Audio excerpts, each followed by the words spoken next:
రాష్ట్రంలోని లక్షలాది రైతు కుటుంబాలకు సంబంధించిన సమస్య అధ్యక్ష. కాబట్టి సవివరంగా చర్చకు అనుమతి ఇవ్వాలని మిమ్మల్ని నేను కోరుతా ఉన్నా అధ్యక్ష. ఎందుకంటే ఇవాళ ఈ రైతు బంధు పథకం కేసీఆర్ గారు ప్రవేశపెట్టిన తర్వాత ఇప్పుడే గౌరవ మంత్రి గారు చెప్పారు అధ్యక్ష. మంత్రి గారు కూడా స్వయంగా రైతు, మాకు ఆత్మీయ మిత్రులు. వారు స్వయంగా వారి గ్రామంలో కూడా వ్యవసాయం చేసే రైతు. కాబట్టి ఇంత ముఖ్యమైన సమస్యకు సంబంధించి మరి సావధానంగా దయచేసి వినాలని, సాకల్యంగా మాకు చెప్పాలని గౌరవ మంత్రి గారిని, ప్రభుత్వాన్ని నేను కోరుతా ఉన్నా అధ్యక్ష. మేము ఏదైనా నిర్మాణాత్మక సూచనలు చేసినా, మేము కొద్దిగా విమర్శనాత్మకంగా మాట్లాడినా అది రైతులను వారి ప్రయోజనాలను కాపాడడానికే తప్ప మీ మీద దుమ్మెత్తిపోయడానికో ఇంకోటో కాదు. దయచేసి మంత్రి గారు సద్విమర్శగానే తీసుకోండి, నిర్మాణాత్మకంగా తీసుకోండి. ఇంకా ఎన్నికలకు 4 ఏళ్ల సమయం ఉంది కాబట్టి ఇప్పటికిప్పుడు మనం ఇక్కడ బల ప్రదర్శన చేసి కూడా లాభం లేదనే మాట కూడా వారికి చెబుతూ అధ్యక్ష, ఇవాళ ముందుగా నేను మంత్రి గారికి ఒక విషయంలో వారు చెప్పినందుకు, ఒక వాస్తవం చెప్పినందుకు వారిని అభినందిస్తా ఉన్నా అధ్యక్ష. గత ప్రభుత్వం ఈ పథకాన్ని ప్రారంభించింది. 72,000 కోట్ల పైచిలకు, దాదాపు 73,000 కోట్ల రూపాయలు గత ప్రభుత్వం నుంచి మరి రైతుల ఖాతాల్లో జమ అయినాయి. అదే మాదిరిగా మరి మేము మా ప్రభుత్వం వచ్చిన తర్వాత ఒక దఫా మాత్రమే డబ్బులు ఇచ్చాము, 7,600 కోట్లు 2 పంటలకు గాను ఒకసారి ఇచ్చాము, వానాకాలం ఇవ్వలేదు అని చెబుతూ ఎట్లా మొత్తం 80,000 కోట్లు ఎట్లా ఇచ్చామని చెప్పారు. అందులోనే గౌరవ మంత్రి గారు ఒక మాట ఇక్కడ చెప్పారు అధ్యక్ష, ఏదో దుర్వినియోగం జరిగిపోయింది, 21,283 కోట్ల దుర్వినియోగం జరిగింది అన్నట్టుగా వారు ఒక ఖాతా ఇచ్చారు. దయచేసి మంత్రి గారు నేను కోరుతా ఉన్నా, మీరిచ్చిన 2వ పేజీ దయచేసి ఒకసారి చూడండి. అందులో మీరిచ్చిన దానిలోనే ఏం రాశారు అధ్యక్ష?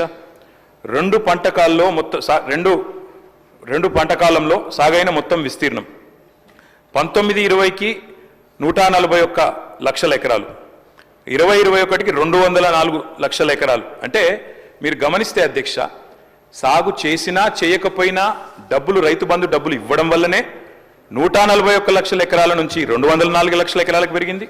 ఆ తర్వాత 212 లక్షల ఎకరాలకు పెరిగింది.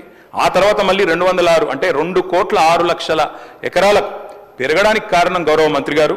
మేము సాగు విస్తీర్ణం పెరగాలన్న ఉద్దేశంతో ఇచ్చినాం కాబట్టే విస్తీర్ణం పెరిగింది అన్నమాట దయచేసి మీరిచ్చిన లెక్కల్లోనే ఉన్నది. అట్లాగే మంత్రి గారు మరి ఒక 2-3 విషయాలు చెప్పాలి. మీరు మాట్లాడిన తర్వాత మీ ఇష్టం అని చెప్పండి సార్. మంత్రి గారు ఒక 3 విషయాలు చెప్పాలి సార్.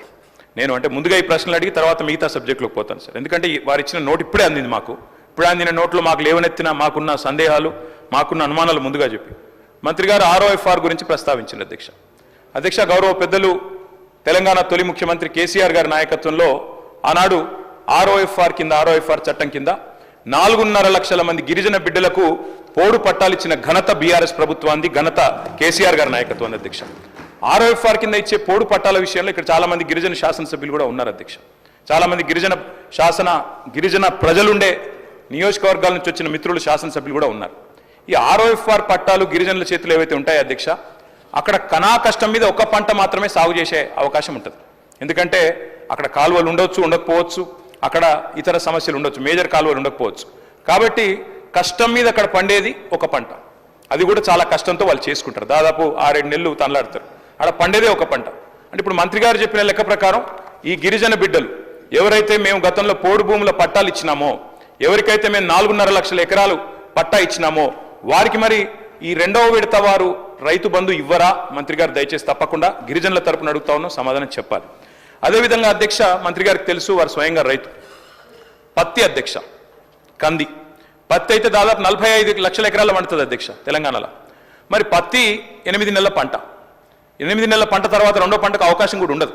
అంటే ఇప్పుడు మంత్రి గారు చెప్పిన లెక్క ప్రకారం మరి పత్తి రైతుకు 45 లక్షల ఎకరాల్లో సాగు చేసే పత్తి రైతుకు ఒకటే పంటకి ఇస్తామన్నట్టుగా ఉన్నది. ఈ విషయంలో కూడా వారు మా సందేహం నివృత్తి చేయాలి. ఒకటే పంటకి ఇస్తారా, 2 పంటలకు ఇస్తారా? కంది కూడా సేమ్ అధ్యక్ష, మీ వికారాబాద్ జిల్లాలో కూడా కంది విస్తృతంగా పండిస్తారు, అది కూడా 7-8 నెలలు. అదే నన్ను చెప్పనండి మంత్రి గారితో విజ్ఞప్తి. ఇంకో రకంగా వెళ్ళొద్దు, ఇది కేవలం మేమేమీ చెప్పలేదు. గత ప్రభుత్వంలో జరిగినటువంటి విధి విధానాలను మేము ముందుంచాము.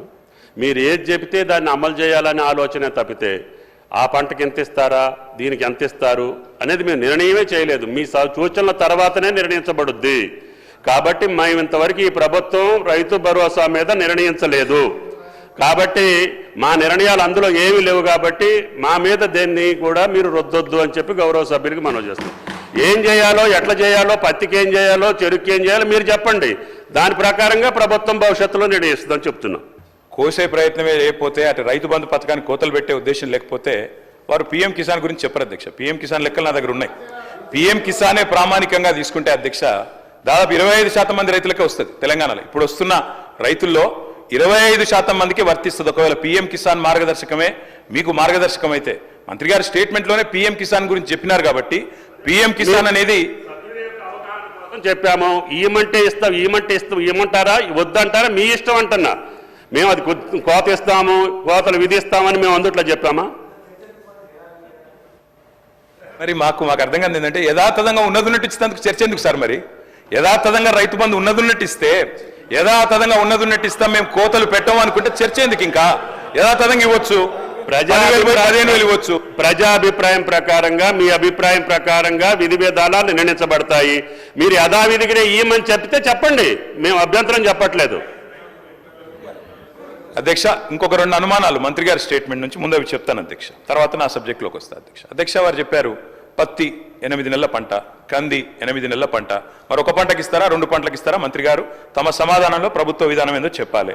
ఆర్ఓఎఫ్ఆర్ అంటే అల్టిమేట్గా మరి చర్చ జరిగిన తర్వాత ప్రభుత్వం నిర్ణయం చెప్పాలి కదా, లేకపోతే ఎందుకు చర్చ?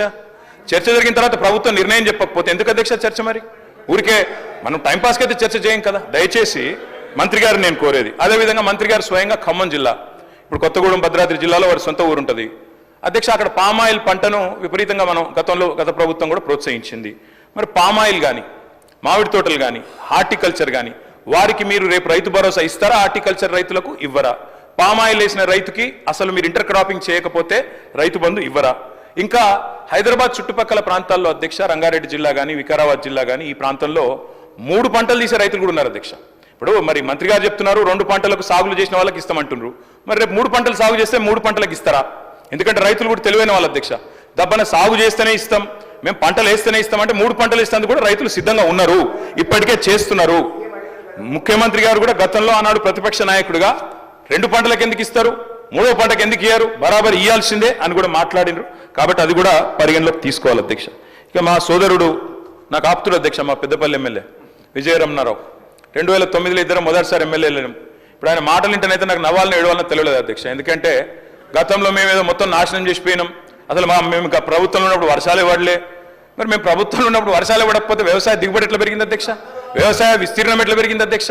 అధ్యక్ష ఇంకా గమ్మత్తు, విచిత్రమైన విషయం, నేను కావాలంటే ఇప్పుడే నాకు స్పీచ్ కూడా ఉంది. రేవంత్ రెడ్డి గారు ఇక్కడ కూర్చొని ఇచ్చిన స్పీచ్ అధ్యక్ష.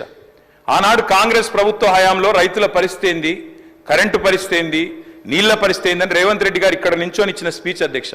వారి తండ్రి గారు చనిపోతే నెత్తి మీద నీళ్లు చల్లుకుందామంటే కూడా కరెంటు లేదు, మా బోరు పనిచేస్తలేదని చెప్పి స్వయంగా ముఖ్యమంత్రి రేవంత్ రెడ్డి గారు ఇక్కడ నుంచి చెప్పిన మాట ఆనాటి కాంగ్రెస్ ప్రభుత్వ పాలనకు, ఆనాటి కాంగ్రెస్ ప్రభుత్వ పరిపాలనలో రైతుల దుస్థితికి నిదర్శనం అనే మాట నేను మీకు గుర్తు చేస్తా ఉన్నా అధ్యక్ష. నేను ఇక దాన్ని మళ్ళీ చదివితే మళ్ళీ కాంట్రవర్సీ చేస్తారు, ఇంకోటి అంటారు అధ్యక్ష. అధ్యక్ష వాస్తవం, తెలంగాణ రాష్ట్రం ఏర్పడ్డది 2014లో. 14కు ముందు నేను ఒక్కరిని నిందిస్తలేను అధ్యక్ష. ఆనాడు వెంకటరెడ్డి గారినో లేదా ఇంకోరిని నేను నిందించట్లేదు, కేవలం ఆనాటి పరిస్థితులు మాత్రం చెప్పే ప్రయత్నం చేస్తా ఉన్నా అధ్యక్ష. ఉమ్మడి రాష్ట్రంలో ఎద్దు ఏడ్చింది, తప్పకుండా వ్యవసాయము ఏడ్చింది. ఎద్దు ఏడ్చిన వ్యవసాయం బాగుండదంటారు. నిజంగా కూడా ఆనాడు చాలా దారుణమైన పరిస్థితి ఉండేది అధ్యక్ష. సాగు సంక్షోభంలో మునిగింది, అన్నదాత వెన్ను విరిగిన మాట వాస్తవం. దానికి నా దగ్గర లెక్కలతో సహా, NCRB లెక్కలతో సహా ఉన్నాయి అధ్యక్ష. ఆ రోజు భారతదేశంలో జరిగే రైతు ఆత్మహత్యల్లో ఆనాడు తెలంగాణ ప్రాంతం, అదేవిధంగా మహారాష్ట్రలోని విదర్భ, ఈ 2 ప్రాంతాలే టాప్ అధ్యక్ష. తెలంగాణ ఏర్పడ్డ నాడు భారతదేశంలో రైతు ఆత్మహత్యల్లో 11.1% ఆత్మహత్యలు మన రాష్ట్రం నుంచి, ఈ ప్రాంతం నుంచి జరిగేది అధ్యక్ష. ఈ రోజు నేను గర్వంగా చెప్తా ఉన్నా అధ్యక్ష, గర్వంగా చెప్తా ఉన్నా, ఈ రోజు మేము మీకు ప్రభుత్వాన్ని అప్పజెప్పినాడు, మీరు మాకు అప్పజెప్పినాడేమో 11.1% రైతు ఆత్మహత్యల్లో తెలంగాణ వాటా. మేము మళ్ళీ తిరిగి మీకు అప్పజెప్పినాడు భారతదేశంలోనే అత్యల్పంగా 1.5%తో మీకు అప్పజెప్పినాం, రైతు ఆత్మహత్యలు తగ్గించినాం అనే మాట నేను గర్వంగా చెప్తా ఉన్నా అధ్యక్ష. దానికి కూడా ప్రామాణికం రేవంత్ రెడ్డి గారు అధ్యక్ష. ఇది ఆయన అడిగిన ప్రశ్న, ఆనాడు పార్లమెంట్ సభ్యుడిగా పార్లమెంట్లో రేవంత్ రెడ్డి అడిగిన ప్రశ్న చదువుమంటే చదువుతా అధ్యక్ష. మల్కాజ్గిరి ఎంపీ గారు అడిగినారు ఆనాడు కేంద్ర వ్యవసాయ శాఖని, తెలంగాణలో రైతు ఆత్మహత్యల సంగతి చెప్పండి అని చెప్తే మొత్తం సావధానంగా లెక్కలు చెప్పి కేంద్ర ప్రభుత్వం చెప్పిన మాట అధ్యక్ష, 2014లో 898 ఉంటే ఆ తర్వాత తగ్గుకుంటూ 2020 సంవత్సరానికి వచ్చేసరికి 466కు తగ్గింది. దాంతో పాటు తెలంగాణ అత్యల్ప రైతు ఆత్మహత్యలు ఈ రోజు నమోదవుతున్న రాష్ట్రం అని చెప్పి స్వయంగా ముఖ్యమంత్రి రేవంత్ రెడ్డికి ఆనాడు ఎంపీగా కేంద్ర ప్రభుత్వమే వివరణ ఇచ్చింది అధ్యక్ష. దాంతో పాటు అధ్యక్ష ఎట్లెట్లా సాగు విస్తీర్ణం పెరిగింది, ఎట్లెట్లా రైతు ఆత్మహత్యలు తగ్గినాయి, ఆ లెక్కలు కూడా మొత్తం ఆర్బీఐ లెక్కలు నేను గౌరవ సభ్యులకు మీ ద్వారా పంపుతాను అధ్యక్ష. దయచేసి వారికి ఇవ్వాలని చెప్పి కూడా నేను కోరుతా ఉన్నా అధ్యక్ష. ఆ రోజు పరిస్థితి ఏంటంటే నెర్రెలు బారిన నేలలు, ఆనాడు ఎండిపోయిన చెరువులు, చిన్ననీటి వనరులను పట్టించుకోలే, కరువు, కన్నీళ్లు, అప్పులు, ఆత్మహత్యలు. ఇది వాస్తవం అధ్యక్ష.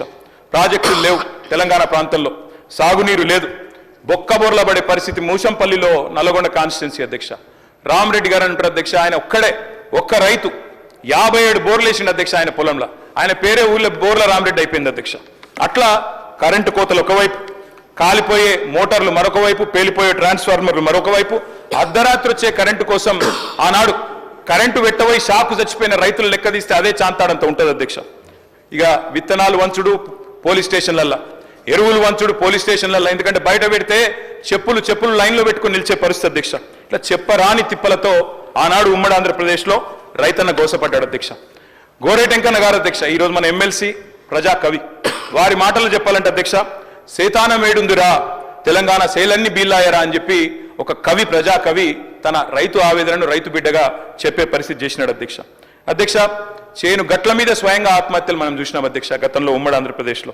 ఆనాడు ఆత్మహత్యలకే కేర్ ఆఫ్ అడ్రస్ గా మారిపోయిన పరిస్థితి మా విప్ గారు లేచినారు అధ్యక్ష. వారికి కూడా నేను గుర్తు చేస్తా ఉన్నా, మా సిరిసిల్ల జిల్లాలో వెంకటాపూర్ అనే గ్రామం ఉంటుంది అధ్యక్ష. వెంకటాపూర్ గ్రామంలో మునిగే ఎల్లయ్య అనే ఒక దళిత రైతు అధ్యక్ష ఎరువుల కోసం లైన్లో నిలబడి అక్కడనే మూర్ఛ వచ్చి కుప్పగూలి 2012-13 సంవత్సరంలో చచ్చిపోతే ఆనాడు మంత్రిగా శ్రీధర్ బాబు గారు, ఎమ్మెల్యేగా నేను ఇద్దరం కలిసిపోయినాం అధ్యక్ష. ఆ కుటుంబంలో విశ్వాసం నింపే ప్రయత్నం చేసిన. నేను విమర్శ చేస్తలేను అధ్యక్ష, ఆనాడు ఉమ్మడి ఆంధ్రప్రదేశ్లో ఉన్న పరిస్థితి చెప్తున్నా తప్ప ఇంకోటి చెప్తలేను అధ్యక్ష. అధ్యక్ష ఆనాటి పరిస్థితి ఒక మాటలో చెప్పాలంటే అధ్యక్ష ఐఎమ్ నాట్ ఈల్డింగ్. మంత్రి గారిని చెప్పమనండి, అది పద్ధతి. నేనేం విమర్శ చేస్తలేను అధ్యక్ష. అధ్యక్ష గోరేటెంకన్న గారి పాట అధ్యక్ష, కాంగ్రెస్ పార్టీ ఆనాడు 2004లో అధికారంలోకి రావడానికి ఆలంబనగా మారింది. పల్లె కన్నీరు పెడుతుంది అంటూ ఆనాడు రాజశేఖర రెడ్డి గారి నాయకత్వంలో రాష్ట్రం మొత్తం ఆ పాట హోరెత్తింది. అల్టిమేట్ గా కాంగ్రెస్ ప్రభుత్వం అధికారంలోకి వచ్చింది అధ్యక్ష. ఇది వాస్తవం, నేను చెప్పేది ఏది కూడా అవాస్తవం కాదు అధ్యక్ష, నిజం చెప్తా ఉన్నా. తెలంగాణ పల్లె ఆనాడు కన్నీరు పెడుతుంది అంటూ మనం పాటలు పాడుకున్నాం అధ్యక్ష. తద్వారా ఉమ్మడి ఆంధ్రప్రదేశ్లో మనకు జరిగిన అన్యాయం గురించి చెప్పుకున్నాం అధ్యక్ష.